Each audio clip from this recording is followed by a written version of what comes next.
Cronache Trevigiane, un programma in collaborazione con Un'Industria Treviso, Casatella Trevigiana DOP, provincia di Treviso.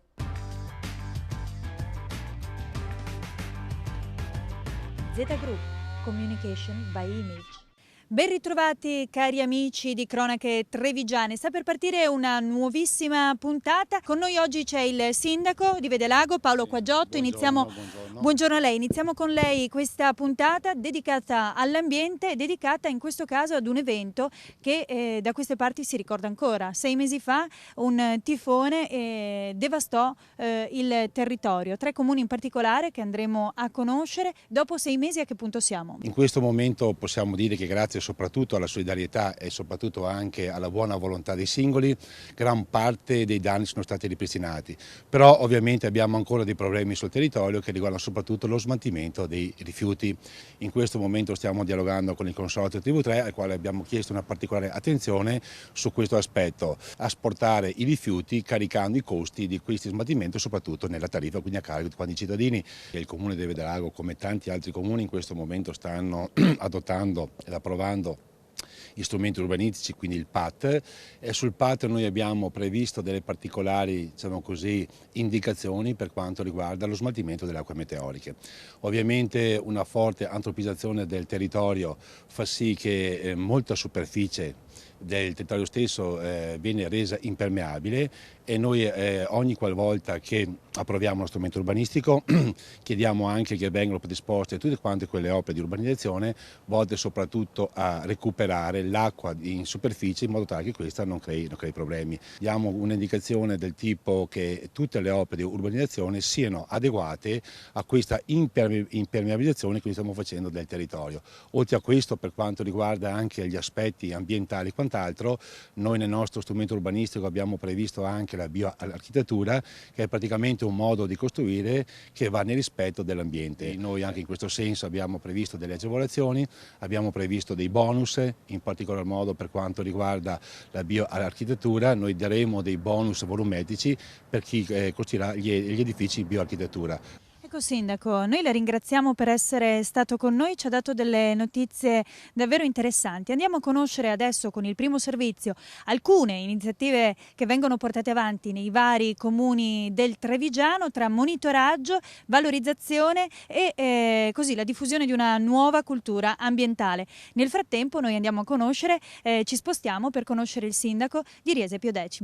Grazie. Grazie. Una rete di monitoraggio della qualità dell'aria e del suolo. È questo il progetto che il Comune di Pederobba sta portando a compimento dopo 2 anni di lavoro accanto alla provincia di Treviso, ARPAF, ULSS 13 e privati, quali il cementificio Rossi. Un progetto che sta portando risultati importanti, come ci spiega il sindaco di Pederobba, Raffaele Baratto. È un progetto che è nato soprattutto per dare sicurezza ai nostri cittadini. Un progetto che ha voluto dare fiducia anche all'amministrazione stessa, è un progetto che ha voluto guardare oltre. Un progetto che sta finendo adesso a dicembre, che però noi lo vogliamo ricollocare di nuovo, per cui cercheremo ancora degli investimenti da fare per questo progetto, perché crediamo l'ambiente sia una cosa molto importante. La campagna di monitoraggio è stata effettuata in 2 modi, con il posizionamento di stazioni mobili di rilevamento in diverse zone del comune di Pederobba e con la bioindicazione, ovvero l'analisi di alcuni licheni portati dal Cansiglio ed innestati sugli alberi del comune che hanno poi fornito informazioni sul grado di alterazione dell'ambiente.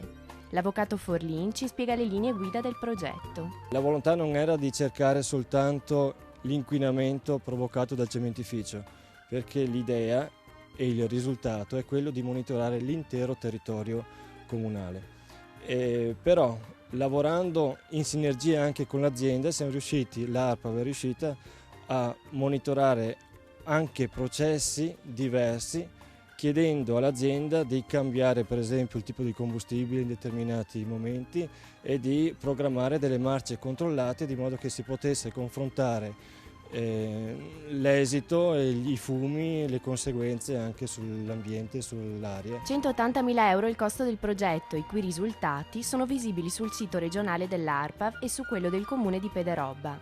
La volontà è quella di continuare il rilevamento iniziato con l'intenzione di estendere l'area soggetta al monitoraggio. Ci stiamo anche confrontando con altri comuni per dare, come dicevo prima, una sicurezza territoriale.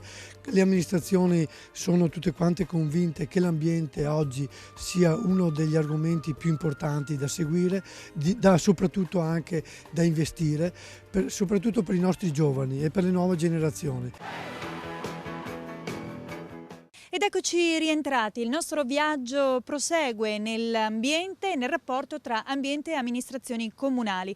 Con noi c'è Gianluigi Contarin, sindaco di Riese Pio X, noto alla cronaca purtroppo degli ultimi mesi per la tromba d'aria di Vallà. Vallà di Riese è questa frazione che è stata colpita più di tante altre e che a 6 mesi continua a trarre un bilancio di quello che è stato e di quello che si poteva fare e che si potrà fare, giusto sindaco? Beh, sicuramente a distanza di quasi 6 mesi il bilancio è positivo perché la ricostruzione è avvenuta fin da subito, quindi la gente si è adatta subito da fare per la ricostruzione, ma sicuramente la ferita è aperta perché il lato economico deve essere ancora rimarginato, quindi aspettiamo. I prossimi giorni arriverà il Fondo della Solidarietà che ci siamo impegnati di portare avanti come criteri e anche come distribuzione. È importante capire quello che sta avvenendo, soprattutto la tropicizzazione dei nostri territori, quindi meno assorbimento da parte delle aree agricole, delle temperature che arrivano velocemente in pochi giorni ad innalzarsi in maniera molto rapida, ecco, senza prevederlo. Questo lo abbiamo visto anche quest'anno. Soprattutto queste masse d'aria che arrivano, masse d'aria calde che arrivano velocemente soprattutto dal sud Italia, dalle aree del Nord Africa, che si scontrano continuamente con le masse d'aria che arrivano dal nord Italia, quindi il canale che arriva dalla Valsugana come anche quello che arriva dalla parte est del Friuli. Siete i primi ad avere un contatto con i cittadini e a poter sensibilizzare i cittadini a un maggiore rispetto del territorio, siano essi la parte produttiva piuttosto che il singolo cittadino magari che deve fare semplicemente concentrarsi sulla raccolta differenziata dei rifiuti. Beh, sicuramente tante piccole azioni si possono fare sui territori. Quello che c'era decine di anni fa, io mi ricordo 30-40 anni fa che c'erano tutte queste siepi, queste barriere fatte in maniera criteriata, geometrica sui territori che praticamente facevano in modo che la massa d'aria un po' alla volta si scaricava e si annullava nello spazio in cui spingeva. Adesso abbiamo deserti, perché i nostri campagne ormai sono ridotte a deserti, non ci sono più corsi d'acqua, tutto può cambiare, ma quello che tu togli alla natura prima o dopo te lo ridà indietro. Ecco sindaco, lei è stato molto chiaro ed è stato anche molto prezioso, noi la ringraziamo, chiaramente le facciamo un in bocca al lupo per la sua attività e per la comunità di Vallà a cui siamo tutti molto vicini. Ci vediamo insieme al prossimo servizio di cronache trevigiane che tratta sempre di rapporto amministrazioni comunali e ambiente, poi tornate qui con noi, avremo l'ultima testimone di questo evento calamitoso, il sindaco di Altivole.